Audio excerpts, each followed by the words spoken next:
लाहौरियों के लिए जहां जिंदा दिलाने लाहौर की इस्तेलाह इस्तेमाल होती है, वहीं इन्हें रंगबाज भी कहा जाता है। और यही वजह है कि जिंदा दिलाने लाहौरियों के मिजाज में भी रंगबाजी का अंसर पाया जाता है। लेकिन लाहौरी रंगबाज कैसे मशहूर हो गए, इसकी एक तवील दास्तान है, जिसके बारे में आज हम आपको बताते हैं। अकबर और शाहजहां के दौर में लाहौर नील की पैदावार के लिए दुनिया की सबसे बड़ी मंडी होता था। शहंशाह अकबर ने लाहौर के किले से जरा फासले पर हिंदुस्तान में नील की पहली बाकायदा मंडी कायम की। ये मंडी बादशाह अकबर के नाम पर अकबरी मंडी कहलाती है और इससे मुल्क इलाका रंग महल कहलाने लगा, जो इस वक्त शहर के बड़े कारोबारी इलाके तस्वुर होते हैं। लाहौर के मुज़ाफ़ाती इलाकों और मौजूदा साहिवाल में मीलों तक नील के पौधे थे। इसी निस्बत से इसे आज भी नीलीवार कहते हैं। लोग इन पौधों का सत निकालते थे। सत को बड़ी बड़ी कढ़ाई में डालकर पकाया जाता था। इसका पाउडर और डलियाँ बनाई जाती थी। फिर ये डलियाँ टोकरियों और बोरियों में बंद करके लाहौर की अकबरी मंडी पहुंचती थी। ताजरों के हाथों बिकती थीं। गड्ढों के जरिए मुंबई और कलकत्ता पहुंचती थी। वहां से इन्हें फ्रांसीसी और अतालवी ताजर खरीदते थे। इस नील को जहाज़ों में भरने के बाद ये नील इटली के साहली शहर जिनवा पहुंच जाता था। जिनवा फ्रांसीसी शहर नीम के करीब था। जिनवा अतालवी शहर है, जबकि नीम फ्रांसीसी। दोनों करीब करीब वाक़े हैं। नीम शहर डिनीम कहलाता है।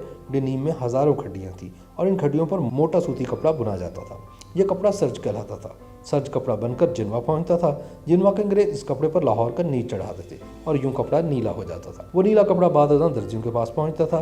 दर्जी इससे मजदूरों, मिस्त्रियों और फैक्ट्री वर्कर्स के लिए पतलूनें सीते थे।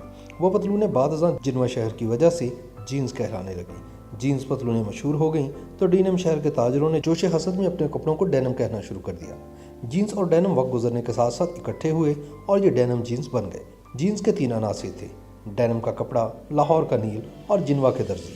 मुगलों के दौर में अगर लाहौर का नील ना होता तो शायद जीन्स ना बनती, और अगर बनती भी तो कम से कम ये नीली ना होती। जीन्स का नीलापन बहरहाल लाहौर की मेहरबानी था। आप आज भी अंग्रेजी की पुरानी डिक्शनरियाँ निकाल कर देख लें, आपको इन डिक्शनरियों में नील के साथ लाहौरी मिलेगा।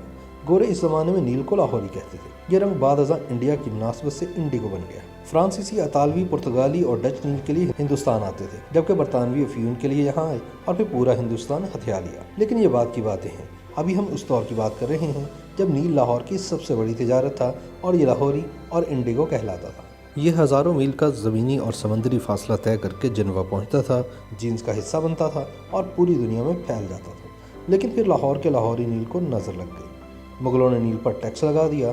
यूरोप ने मसनूई रंग ईजाद कर लिए और ईस्ट इंडिया कंपनी ने फ्रांसीसियों, अतालवियों और पुर्तगालियों को मार भगाया और यूँ नील की सनत भी ज़वाल पजीर हो गई। नील लाहौरी ना रहा, मगर लाहौर के शहरी आज भी रंगबाज हैं। लाहौरियों को यह खिताब मुंबई और कोलकाता के ताजरों ने दिया था। हिंदुस्तान में उस वक्त फ़ारसी ज़ुबान राज थी। फ़ारसी में किसी भी पेशे से वाबस्ता लोगों को बाज कहा जाता है। मसलन पतंग बनाने वाले को पतंगबाज और कबूतर पालने वालों को कबूतरबाज। इसी मुनासबत से रंग बेचने वाले रंगबाज हो गए। चुनाचे कोलकाता और मुंबई के ताजर नील की सनत से वाबस्ता लाहौरियों को रंगबाज कहने लगे। उस ज़माने में क्योंकि लाहौर की ज़्यादातर आबादी नील की सनत से वाबस्ता थी, चुनाचे पूरा लाहौर रंगबाज हो गया। ये रंगबाजी आज भी लाहौरी मिजाज में जिंदा है। YouTube पर गूगली न्यूज देखने के लिए youtube.com की सर्च बार में गूगली न्यूज टीवी टाइप करें। गूगली न्यूज के पेज पर सुर्ख रंग के सब्सक्रिप्शन वाले बटन पर क्लिक करना ना भूलिए। YouTube पेज पर अपलोड होने वाली वीडियोस से बाखबर रहने के लिए बेल आइकन पर क्लिक कीजिए। आपको हर नई वीडियो के बारे में नोटिफिकेशन मौसूल हो जाएगा।